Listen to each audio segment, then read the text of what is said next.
الحمد لله رب العالمين، وصلى الله وسلم على سيدنا محمد وعلى آله وصحبه ومن اهتدى بهديه وسار على نهجه إلى يوم الدين. رب اشرح لي صدري ويسر لي أمري واحلل عقدة من لساني يفقه قولي. اللهم علمنا ما ينفعنا وانفعنا بما علمتنا. خۆشەویستان و ئازیزان، مامۆستایانی قەدرگران، برایانی خۆشەویستم، السلام علیکم و ڕەحمەت الله و بەڕەکاتوه. خۆشحاڵم کەوا لە خزمەت جەنابتان دەچینە خزمەت باس و بابەتێکی زۆر گرنگ، زۆر پێویست و هەستیار کە بابەتی فقه و تێگەیشتنە لە شەریعەتی خوای پەروەردگار. دیارە بێگومان پێغەمبەری ئازیزمان عەلەیهی سەڵات وەسسەلام لە فەرمایشێکدا ئەفەرمێ مەن یورید الله به خەیڕا یفەقهه فی الدین. ئەفەرمێ خوای پەروەردگار ئەگەر بیەوێ کەسێک خێری بەنسیب بکاتن، بەختەوەری بکە، سەعادەتی دنیا و قیامەتی پێ ببەخشێت، لە دینی خۆی شارەزایەکاتن. جا بۆیە ئومێدمان وایە ئینشا ئەڵڵا هەمومان وەبەر ئەو فەرمایشت و ئەو موژدەی پێغەمبەری خوا صلی الله عەلەیه وسەلەم بکەوین، چونکە بەڕاستی کۆبوونەوەمان لێرانەدا لە بۆ گوێگرتن لە فەرمایشتەکانی خوای پەروەردگار و فەرمودەکانی بە نرخی پێغەمبەر عەلەیهی سەڵات وەسسەلام و توراثی پاک و پیرۆزی زانایانی ئەو ئومەتە، بەڕاستی ئەوە ئەو پەڕی فەخر و شانازیە، ئەو پەڕی بەختەوەری دنیا و قیامەتە. ئینشا ئەڵڵا ئومێدەکەین لە جێی ئومێدی جەنابتان دابین و لە سەرەتاوەش لە دەرسی یەکەم داوای لێبوردنتان لێ ئەکەین، ئەگەر بێت و کەم و کوڕی هەبێتن، ئەگەر بێت و وەک پێویست ئەدای ئەو واجبە نەکەین، چونکە بەڕاستی قسەکردن لۆ بەڕێستان ئێمە خۆمان بەو جێگایە قابل نازانین، بەڵام ئیتر ئەوە ئەرکێکە و کە تەکلیف کراین پێمان ناخۆش بۆ ڕەتی بکەینەوە، ئەجینا جەنابتان مامۆستا و چاوساغی ئێمەن و ئەو کۆمەڵگایەن. خۆشەویستان، دیارە ئێمە پێمان خۆشە لە دەرسی یەکەم چینە خزمەت هەندێک باس و بابەت و هەندێک خاڵ کە زۆر گرینگە سەرەتا دەربارەی ئەو دەرسە بزانین. ئێمە دەرسی فقه خوێنین کە ئەو دەرسی یەکەممان فقه. بزانین کە فقه لە زبانی عەرەبیدا لە لای زانایان دوو لێکدانەوەیان لۆ کردیە. هەمیشە زانایان کە وشەیەکیان وەرگرتیە کردیتیانە عەلەم و نیشانە لە بۆ بابەتێک، لە دوو ڕوانگەوە پێناسەیان لە بۆ کردیە، هەم لە ڕوانگەی زاراوە، هەم لە ڕوانگەی زمانەوانی.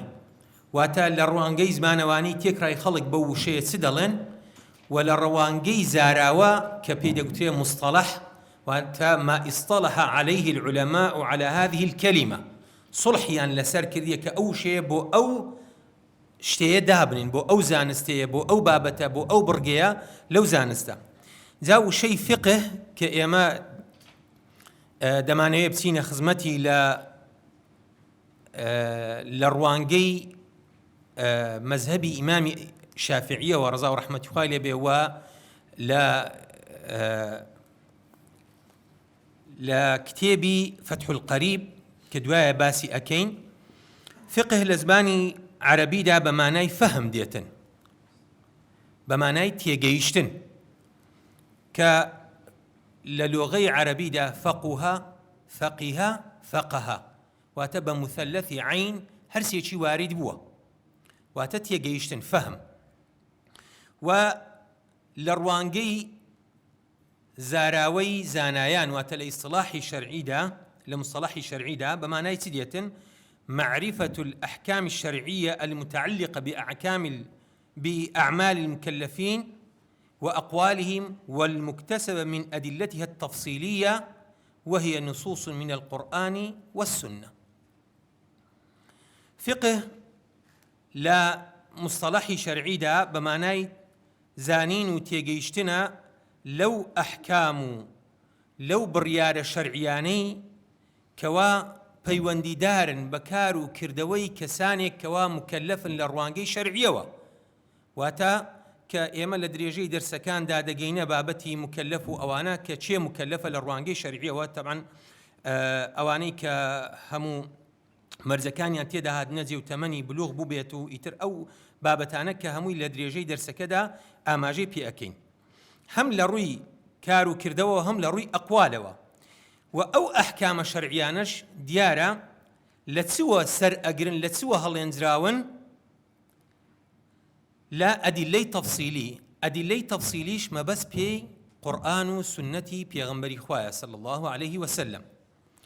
ئەو هەموو ئەمر و نەهیانەی کە لە قورئان وارد بووینە کە خوای پەروەردگار بەندەکانی پێ ئاگادار کردیتەوە هەم بە ئاماژە پێکردن و ئاراستەکردن هەم بە نەهیکردن و بە ئاگادارکردنەوە لەو شتانەی کە خوای پەروەردگار پێی باش نەبووە لە بۆ بەندەکانی. ئیتر ئەوە پێی ئەگوترێ لە نێوان زانایان فقه، واتە تێگەیشتن بە کورتی و پوختی لەو بڕیارانەی خوای پەروەردگار کە مشەڕعە لە بۆ مرۆڤەکانی دەرکردین و هەم پێغەمبەری خوا صلی الله عليه وسلم کە مبەلیغە و مشەڕعی دووەمە کە لە بۆ ئێمەی ڕوون کردیتەوە قورئانی پیرۆز. چونکە ئەرچی سنە هەرچەند ماوە ساڵوەلی کە ئیشی ئەوە ڕوون کاتەوە زیاتر، ئیشی سنە ڕوونکردنەوەی قورئانی پیرۆزە، و دواتریش وما يتفرع عنهما من إجماع واجتهاد وقياس.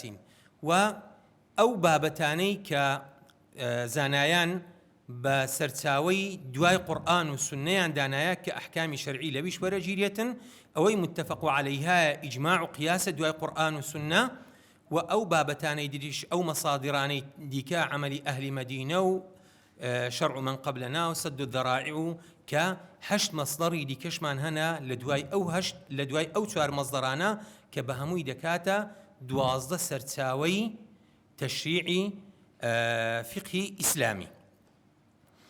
بۆیە ئێمە کاتێکەوە دەچینە خزمەت بابەتی فقه پێویستە ئاگاداربین پێناسەکەمان بەڕاستی لە بەرچاو ڕوون بێتن. فقه بە چ ئەگوترێتن؟ جاران مامۆستایانی بەڕێزی ئێمە هەر بە قوتابیەکی کچکە کە هاتیتە مزگەوت و حوجرە پێیان گوتێ فەقێ، بێگومان ئەو وشە سەرچاوەکەی لێرەوە هاتووە. فەقێ لە فەقیهیەوە هاتیە، فەقیه کە فەعیلە واتە کەسێک کە تێگەیشتووە لە ئەحکامی شەرعی. فەقێش بە ئیعتیبار ما یەکون بەوەی کە لە مەود و زیاتر تێ ئەگاتن هەر لە زووە ئەو ناویان هەڵدایتە سەرێ. بۆیە ئێستا مەگەر بە کەسێک بڵێن فەقێ وەک بڵێ لە خەیاڵیدا وا تەبع بووە فەقێ وشەیەکی کچکە بیتن. نا، لە ڕاستیدا فەقێ وشەیەکی زۆر گەورەیە. چۆن مەلا ئێستا بەداخەوە یعنی کە وشەیەکە لە حەقیقەتی خۆی داڕێنراوە، یعنی زۆرمان پێمان خۆشە پێمان گوتێ مامۆستا کە ئێستا وشەی دکتۆری شاتە ناوێ، باشە لە ڕاستیدا مەلا لە هەمووی گەورەترە کە دەچێ و مێژووی وشەکان ئەو زاراوانە. جا بۆیە فەقێی کوردی لە فەقیهی زبانی عەرەبیەوە هاتیە، واتە کەسێک ئاشنا و شارەزا تێگەیشتوو لە بنەماکانی شەریعەت لە قورئان و سنە. جا بێگومان ڕەبتێکی زۆر هەیە لە نێوان فقه و عەقیدە. علەمای ئێمە بە فقهیان گوتیە فروع، بە عەقیدەیان گوتیە ئوسوڵ. ئوسوڵ و فروع یان فقه و عەقیدە کە دەگەڕێینەوە سەر دابەزینی قورئانی پیرۆز کە معلومی جەنابتانە. قورئانی پیرۆز لە خلالی 13 ساڵی دابەزینی لە مەکە تەسبیتکردنی عەقیدەیە. زۆربەی ئەحکامە فقهیەکان کە ئێمە دەچینە خزمەتیان لە خلالی ئەو کتابە ئیتر لە قۆناغی مەدینەدا دائەبەزن. بۆیە ئەو گرفتەی ئەوڕۆ لە ناو کۆمەڵگادا و لە نێوان ئێمەدا کە زۆر جار سەر هەڵەداتن، ڕسوخیەتی مرۆڤەکان و موسڵمانان لە ڕووی عەقیدەوە نییە، بۆیە ئەحکامەکانمان لەسەر شاندا قورس ئەبن.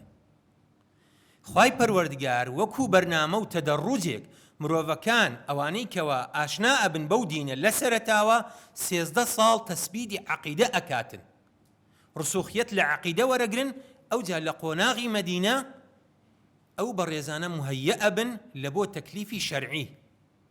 بۆیە ئەحکامەکان حتا لە قۆناغی مەدینەشدا وەک عولەمایان کە باسەکەن ئەگەر بیکەینە دوو بەش لە بەشی دووەم زۆرترین ئەحکامەکاندا ئەبەزن.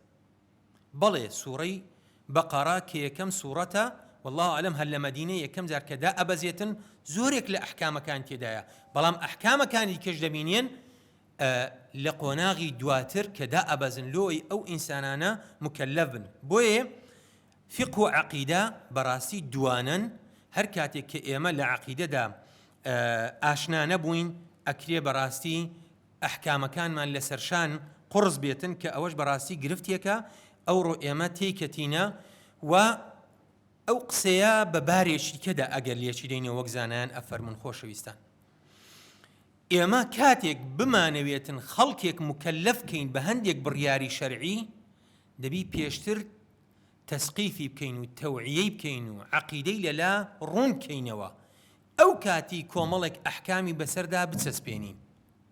واتی ئێستا ئێمە کە دەگەینێ ئینشاءڵڵا ئەگەر تەمەن باقی بوو ئەو هەموو حەد و حدود و قیساسانەی کەوا لە ڕووی شەرعیەوە باسەکرێتن ئەگەر کەسێک لە عەقیدەدا مهەیە نەبێتن چۆن کاتێک ئەتوو شتێکی پێ ئەڵێی کە ئیستیجابەی دەبێتن.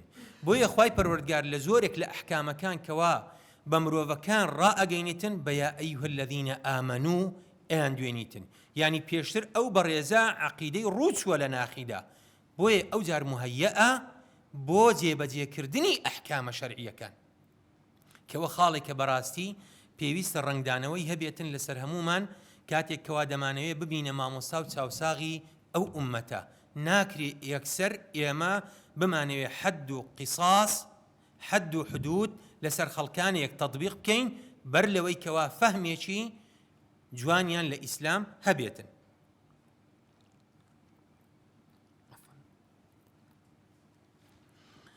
جا ئێمە دەمانەوێت لە درێژەی ئەو باس و بابەتە بێگومان فقی ئیسلامی بە کۆمەڵێک قۆناغ و کۆمەڵێک مەراحیلدا تێپەڕیە تا گەیشتیتە ئێمە. سەحابە بەڕێزەکانی پێغەمبەری خوا صلی الله علیه وسلم وەکو لە سەرەتا باسمان کرد کە ئەرچی پێغەمبەری خوا صلی الله علیه وسلم تەبلیغ و تەبیین بووە، هەم ڕاگەیاندن و هەم ڕوونکردنەوەی دەقە شەرعیەکان ئەوانەی کە لە قورئاندا وارد بووینە.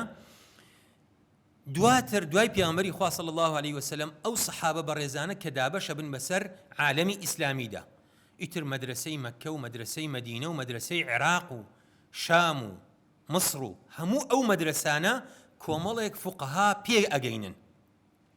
لەناو ئەو هەموو فوقەها گەورانە ئەمن بە کورتی دێم بە حەقە چونکە تاریخی فقی ئیسلامی بێگومانم لەوەی کە جەنابتان زۆرێکتان خوێندیتانەوە بابەتێکی زۆر بەرفراوانە، بەڵام ئێمە پوختێکەینەوە لەوەی کە زیاتر ئاشنابین بە فقه و بەوەی کە ئێمە دەمانەوێت لە خزمەتی دابین. ئەو سەحابە بەڕێزانە هەریەکەی کۆمەڵێک تەڵەبە و کۆمەڵێک شاگردی لە بەردەمدا ئەبێت و ئیتر ئەو فقها لەوانەوە وردە وردە دەگاتە تابعین و تابعی تابعین و هەتا ئەو 300 ساڵەی سەلەف کە فقی ئیسلامی ئەوەی کەوا ثەوابتە زۆربەی هەمووی تەدوین ئەکرێت و ئەنووسرێتەوە و پوختە ئەکرێت و بە جوانی دەستاودەست تەسمیلی زاناکانی دواخۆیان ئەکرێتن. لەناو ئەو 300 ساڵە خوای پەروەردگار وا ئەکاتن ئیتر 4 زانای گەورەی معتەبەر کە ببنە دەمڕاستی ئەو ئومەتە ئیتر ئیجماعی لەسەر بکرێتن. دەنا ئەجینا لە سەردەمی سەلەفی ساڵح و ئەو 4 زانا بەڕێزانە کە ئیمامی ئەبوو حەنیفە و ئیمامی مالیک و ئیمامی شافعی ئیمامی ئەحمەدن ڕەزا و ڕەحمەتی خوان لێبێ زانای دیکە زۆر بووە و حتا داوای مەزهەبیان کردیە بە فعلی، یعنی عولەما ئەویان نووسیتەوە لە تەئلیفاتدا واریدە.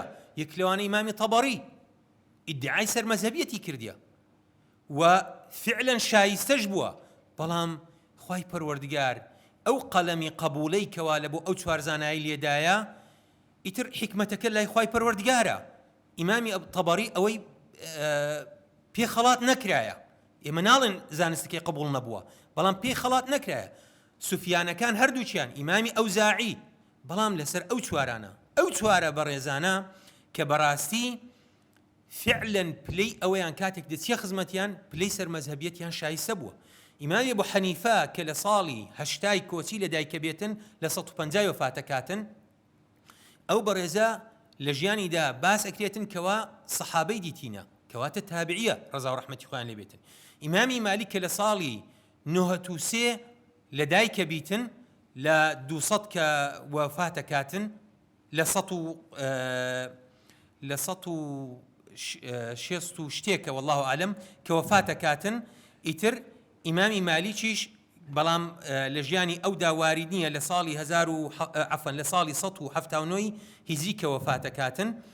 ئیمامی شافعی لە ساڵی 150 کە لە دایکە بێتن لە ساڵی 204 کە وفاتە کاتن. ئیمامی ئەحمەد ڕەزا و ڕەحمەتی خوا لێ بێتن کە لە ساڵی 164 لە دایکە بێتن لە ساڵی 241 هیجری، تەبانەوانە هەمویان هیجرین، وفاتە کاتن. ئیمامی مالیک 13 ساڵ پاش ئیمامی ئەبو حەنیفە، ئیمامی ئەحمەدیش 14 ساڵ پاش ئیمامی شافعی لە دایکە بێتن. ئیتر ئەو زانا بەڕێزانە ئومەت جۆرێک لە ئیجماعی لەسەر زانست و توراثی ئەوان کردیە. ئێمە کە لە خزمەت فقی ئیمامی شافعین، ئیمامی شافعی ڕەزا و ڕەحمەتی خوای لێ بێتن، یعنی ئینسان کە دەچێتە خزمەت ئەو توراثە جوانەی ئیمامی شافعی هەندێک شتی تێدایە کە بەڕاستی ممەیزاتە، جیاکەرەوەی مەزەبەکانی ترە. هەرچەندە وەکەڵێ شئنا ئەم ئەبەینە فقهی دەوڵەت فقی ئەبوو حەنیفە بووە ڕەزا و ڕەحمەتی خوای لێ بێتن، بەڵام مەزەبی ئیمامی شافعی وەک بڵێن ممەیزاتێکی هەیە کە چییە؟ ئەو پیاوە بەڕێزە لەو تەمەنە کورتەی ئەو کەڵەزانایە لە تەمەنی 54 ساڵ بەخۆی پوختەی مەزەبەکەی خۆی کردیتەوە. لە خزمەت ئیمامی مالیکی خوێندیە، کاتێک دەچێتە خزمەت ئیمامی مالیک ڕەزا و ڕەحمەتی خوای لێ بێتن، ئیمامی مالیک ئەفەرمێ ئەی محەممەد، خوای پەروەردگار نورێکی خستێ دڵی بە مەعسیەت مەیگوژێنەوە، کە وەقسە ئیمامی مالیکە و حتا دەڵێن واریدە ئەو وتێش من ئەراد علما نەفیس فعليه بمحمد بن ئیدریس، کەسێک علم و زانستێکی گرانبەها و نەفیسی ئەوێ با بچیتە خزمەت محەممەدی کوڕی ئیدریس کە ئیمامی شافعیە ڕەزا و ڕەحمەتی خوا لێ بێت. دێتە بەغداد چەند جارێک، دێتە خزمەت ئیمامی ئەحمەد، هەرچەندە ئیمامی ئەحمەد لەوی کچکەتر بووە بڵێن، بەڵام وەکو زانا کە ئیمامی ئەحمەدیش سەرمەزهەبە و زانایەکی گەورەیە، ئیتر پێکەوە ئاشنایەتیەکی زۆر خۆشیانە بێ. ئەو زانستی فقه لە شافعی وەرەگرێ ڕەزا و ڕەحمەتی خوا لێ بێ، شافعیش زانستی حەدیث لە ئیمامی ئەحمەد وەرەگرێ. دیالەوە ئیمامی ئەبو حەنیفە ئەو ساڵێک کە وفاتە کات ئیمامی شافعی لە دایکە بێ، طبعا هەندێکیان تێ ئەپەڕینن حتا ئاسیەوەی دەڵێن ئەو ڕۆژەی ئەو وفاتی کردی ئەو لە دایک بووە، بەرحاڵەوە قیلە، بەڵام ئیتیفاقە لەسەرەوەی 150 کۆچی ئەو وفاتەکە ئەویش لە دایکە بێتن. ئەوە نیشانەی ئەوەی زۆر ماگوتیە گردن مازاکەن، بەس بابەتەکە هەڵەگرێتن. نازان ماوەسا جیهات چەندمان هەیە؟ 10 دقە بەسەر چاوان. ئیمامی شافعی، ئیمامی ئەبو حەنیفە 3 تەڵەبەی گەورەی هەن: محەممەدی کوڕی حەسەنی شەیبانی، ئەبوو یوسف کە قاضی القوضاتە، لەگەڵ زوفەر. ئیتر خوای گەورەوە ئەکاتن بە خزمەت ئەو زانە بە ڕێزانش ئەگاتن و عیلمێکی زۆر لە محەممەدی کوڕی حەسەنی شەیبانی وەرەگرێ. واتە مەزهەبی شافعی لێکدراوێکە لە نێوان هەر 4 مەزهەب. بەڵام ئەمەی کورد لەوانەیە گەر هەر ئیدعای لۆ بکەین بڵێن وەڵای ئەنگۆ کورد هەر شافعینە، ناوە حەقیقەتە، حەقیقەتێکە لە خزمەت ئەو بەڕێزانەی خوێندیە و بەخۆشی جیا لە زانایانی سەرمەزهەبی تر بەخۆی پوختەی کردیتەوە، کە لە بەغدا و مەکە و مەدینە ئەوەی کە دەنووسیت لە مەسر دوایە ئاخیر تەدوین و کۆکردنەوە، هەرچەند ئیمامی موزەنی کە ئەوانەی نووسیتەوە، بەڵام بەخۆی سەرپەرشتی ئەو نوێکردنەوەی کردیە. بۆیە مەزهەبی شافعی بەڕاستی وەک عولەما باسەکەن جەمع بەینە النەص والڕەئی، چونکە مەذهبی ئیمام ئەبوو حەنیفە ڕەزا و ڕەحمەتی خوا لێوێ بە مەذهبی ڕەئی مەدرسەی ڕەئی مەشهورە زیاتر کە ئیجتیهاداتی عولەمای زۆر تێدایە لەبەرەوەی جار وە هەبووە دەڵێ مەسئلەیەک هەبووە مەسئلەی فقهی لە نێوان زانای حەنەفی مەذهب ڕەزا و ڕەحمەتی خوایان لێوێ ئیمام ئەبوو حەنیفە لەگەڵ تەڵەبەکانی و لەگەڵ ئەوانی تر هەمویان کەڵە پیاو بووینە بەڵام لە ئاسی ئیمام ئەبوو حەنیفە وەک بڵین ئەوە خۆر و ئەوانیش ئەستێرە ئەو هابووە ئیتر دەڵێ مانگێکی بردیە یەک مەسئلە هەتا تەقریر کرایە و تەدوین کرایە ئیمامی شافعی ئەڵێ بەقەدەر باری وشترێکم لە محەممەدی کوڕی حەسەنی شەیبانی علم وەرگرت کە ئەڵێ ما ڕەئەیت سەمینەن ئەعقەل منه دیارە محەممەدی کوڕی حەسەنی شەیبانی ڕەزا و ڕەحمەتی خوا لێبێ زۆر قەڵەو بوو حتا وا مەشهورە بە دانیشتنەوە وتاریدایە وتاری جومعە توانای نەبووە جاڵێ ما ڕەئەیت سەمینەن ئەعقەل منه زۆر زیرەک بووە زۆر جا ئیمامی شافعی ڕەزا و ڕەحمەتی خوا لێبێ ئیتر ئەو زانستە جوانەیە لۆمە کۆ کردیتەوە طبعا ئەوەی لە ثەوابت علەما هاتین لە دوای ئیمامی شافعی کە ئیمامی موزەنی ئەوەی کۆ کردیتەوە و دەستا و دەست ئیتر ئەمە دوو زانای گەورەمان هەنە لە مەذهبی شافعی چۆن لە ناو ئەهلی حەدیث بوخاری و مسلم شەیخەین پیانە گوترێتن شەیخان لە ناو سەحابە ئیمامی عومەر و ئیمامی ئەبوبەکر و ئیمامی عومەر ڕەزا و ڕەحمەتی خوایان لێبێ لە ناو مەذهبی شافعیش ئیمامی ڕافعی ئیمامی نەوەوی پیانە گوترێتن شەیخان یان شەیخەین بە ڕەفع بێ یان بە نەسب و جەر بێ ئیتر ئەوانش دووبارە پوختە و جوانکردنەوەی فقی شافعی ناکردێ وە بە چەند قۆناغی دیکەشدا و یەکێک لەو کتابانەی بالۆی کاتەکە زیاتر ئەوە نەبێتن کە ئێستا ئێمە لە خزمەتینی ئەو کتابە کە پێی ئەگوترێتن فتح القريب لراسيدا فتح القريب نية لراسيدا غاية الاختصار إمامي أبو شجاع كيكك اللزاناياني أو مذهبا نزيكي تسل صال لبصرة تدريسي كرديا طلبة كاني وشاقردة كاني داوالي أكن كتابيكي كرتو بختيان لمذهبي شافعي لو بنستوى طبعا هموي مستنبطاتي ناو آيات حديثة چونکە ئەو مەتنانەی کە ئێمە دەچینە خزمەتی بەڵێ مەتنە بەڵێ قورئان و حەدیث نییە وەکو دەق بەڵام هەمووی هەڵێنجراوە حتا هەندێکیان ڕاستە و خۆ دەقەکە خرایتە ناو نووسین ئیمامی ئەبوو شوجاعی ئەسفەهانی کە 40 ساڵ لە بەسرە تەدریسی کردیە غایەت الاختصار دائەنێ ئەو پەڕی کورت بەڵام لۆ ئەو ناوە بەسەریدا دابڕایە زانایان زۆر شەرح و حاشیەیان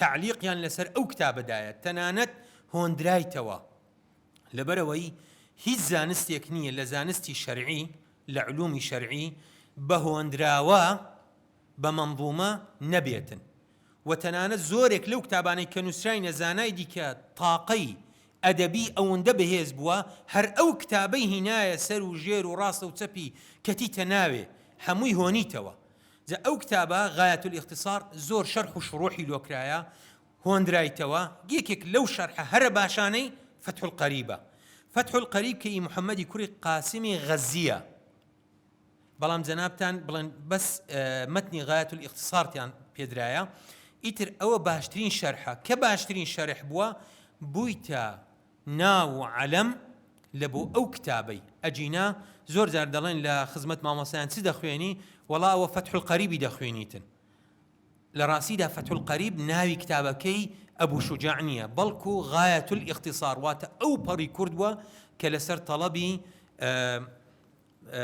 تەڵەبە و شاگردەکانی لێی بڵێن لۆ تەڵەبەکانی دانایە ئەو کتابە ئەو زانا بەڕێزە هەستاوە پوختەی کردیە لە 16 کتابدا هەمووی تەبویبی کردیە زانایانی ئمە بەڕاستی زۆر مسەقف بووینە یعنی ئەوە بە ئیثبات و بە سەلماندنی زانایانی ڕۆژئاوا ئەوانەی کە لە کەلەپوری ئیسلامی زۆر پێ ئاشنان یعنی هاتینە تەبویبێکیان کردیە لەو پەڕی جوانی کە لە وەختی کۆڕۆنا یەکێک لەو جوانیە شاراوانەی ناو کتابەکانی فقهمان لۆ دیار کرد لە وەختی کۆڕۆنا کە جائحەیەک بوو کە بەڵایەک بوو دروستکراوە بێ حەقیقەت بێ زۆرێک لە خەڵک پێی مبتەلا بوو و هەموو جیهانی گرتەوە یەکێک لە هەرە نوقتە ئەساسیەکان کە تەکیدی لەسەر کراوە بابەتی تەهارە بوو علەمای ما یەکەم بابەت کە دەچنە خزمەتی